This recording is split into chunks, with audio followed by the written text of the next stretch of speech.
जय श्री कृष्णा। राधे राधे मित्रों, भगवान श्री हरि विष्णु की कृपा आप सब पर बनी रहे। आज के इस वीडियो में आप श्रीमद् भागवत गीता के 14वें अध्याय का श्रवण करेंगे। श्री कृष्ण भगवान बोले, हे अर्जुन, ज्ञानों में भी अति उत्तम परम ज्ञान को मैं फिर भी तेरे लिए कहूँगा कि जिसको जानकर सब मुनि जन इस संसार से मुक्त होकर परम सिद्धि को प्राप्त हो गए हैं। अर्जुन, इस ज्ञान को आश्रय करके अर्थात धारण करके मेरे स्वरूप को प्राप्त हुए पुरुष सृष्टि के आदि में पुनः उत्पन्न नहीं होते हैं और प्रलय काल में भी व्याकुल नहीं होते हैं, क्योंकि उनकी दृष्टि में मुझ वासुदेव से भिन्न कोई वस्तु है ही नहीं। हे अर्जुन, मेरी महत ब्रह्म रूप प्रकृति अर्थात त्रिगुणमयी माया संपूर्ण भूतों की योनि है, अर्थात गर्भाधान का स्थान है, और मैं उस योनि में चेतन रूप बीज को स्थापन करता हूँ। उस जड़ चेतन के संयोग से सब भूतों की उत्पत्ति होती है। हे अर्जुन, नाना प्रकार की सब योनियों में जितनी मूर्तियां अर्थात शरीर उत्पन्न होते हैं, उन सब की त्रिगुणमयी माया तो गर्भ को धारण करने वाली माता है, और मैं बीज को स्थापन करने वाला पिता हूँ। हे अर्जुन, सत्वगुण, रजोगुण और तमोगुण ऐसे यह प्रकृति से उत्पन्न हुए तीनों गुण इस अविनाशी जीव आत्मा को शरीर में बांधते हैं। हे निष्पाप, उन तीनों गुणों में प्रकाश करने वाला निर्विकार सत्वगुण तो निर्मल होने के कारण सुख की आसक्ति से और ज्ञान की आसक्ति से अर्थात ज्ञान के अभिमान से बांधता है। हे अर्जुन, राग रूप रजोगुण को कामना और आसक्ति से उत्पन्न हुआ जान, वह इस जीव आत्मा को कर्मों की और उसके फल की आसक्ति से बांधता है।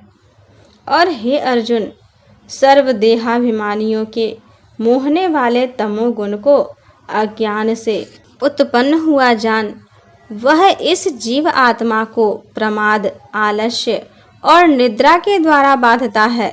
क्योंकि हे अर्जुन, सत्वगुण सुख में लगाता है और रजोगुण कर्म में लगाता है तथा तमोगुण तो ज्ञान को आच्छादन करके अर्थात ढक के प्रमाद में भी ले जाता है। और हे अर्जुन, रजोगुण और तमोगुण को दबाकर सत्वगुण होता है अर्थात बढ़ता है, तथा रजोगुण और सत्वगुण को दबाकर तमोगुण बढ़ता है।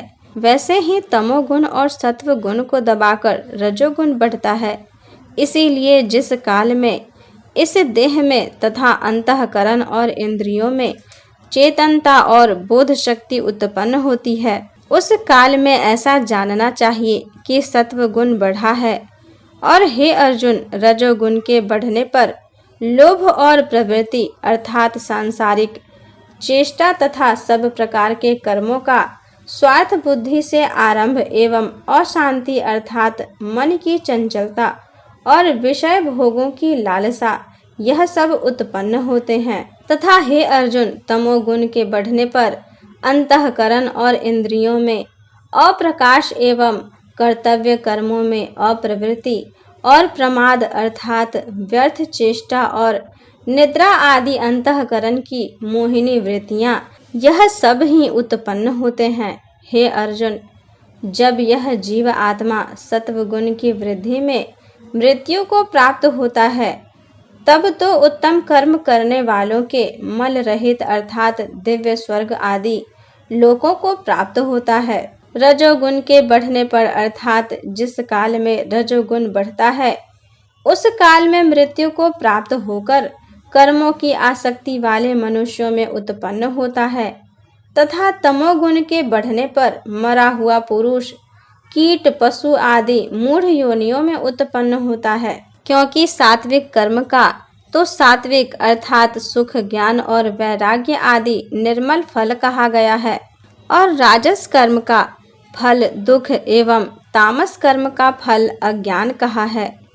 सत्वगुण से ज्ञान उत्पन्न होता है और रजोगुण से निसंदेह लोभ उत्पन्न होता है तथा तमोगुण से प्रमाद और मोह उत्पन्न होते हैं। और अज्ञान भी होता है। इसीलिए सत्व गुण में स्थित हुए पुरुष स्वर्ग आदि उच्च लोकों को जाते हैं और रजोगुण में स्थित राजस पुरुष मध्य में अर्थात मनुष्य लोक में ही रहते हैं। एवं तमोगुण के कार्य रूप निद्रा, प्रमाद और आलस्य में स्थित हुए तामस पुरुष अधोगति को अर्थात कीट, पशु आदि नीच योनियों में प्राप्त होते हैं। हे अर्जुन, जिस काल में दृष्टा अर्थात समष्टि चेतन में एक ही भाव से स्थित हुआ साक्षी पुरुष तीनों गुणों के सिवा अन्य किसी को करता नहीं देखता अर्थात गुण ही गुणों में बरतते हैं ऐसा देखता है और तीनों गुणों से अति परे सच्चिदानंद घन स्वरूप मुझ परमात्मा को तत्व से जानता है, उस काल में वह पुरुष मेरे स्वरूप को प्राप्त होता है।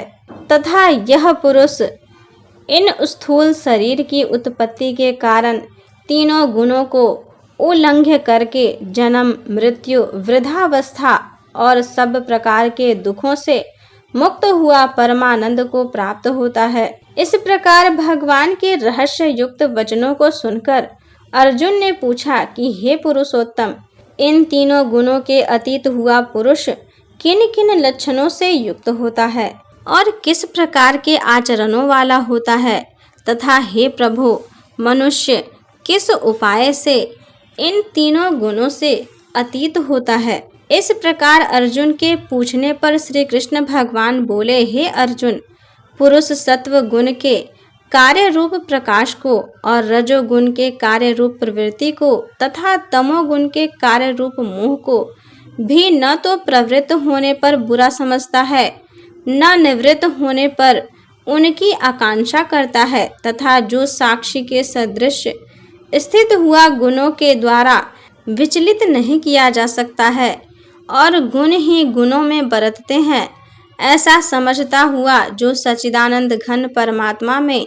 एक ही भाव से स्थित रहता है एवं उस स्थिति में चलायमान नहीं होता है, जो निरंतर आत्म भाव में स्थित हुआ दुख सुख को समान समझने वाला है तथा मिट्टी, पत्थर और सुवर्ण में समान भाव वाला और धैर्यवान है तथा जो प्रिय और अप्रिय को बराबर समझता है और अपनी निंदा स्तुति में भी समान भाव वाला है तथा जो मान और अपमान में सम है एवं मित्र और वैरी पक्ष में भी सम है, वह संपूर्ण आरंभों में कर्तापन के अभिमान से रहित हुआ पुरुष गुणातीत कहा जाता है।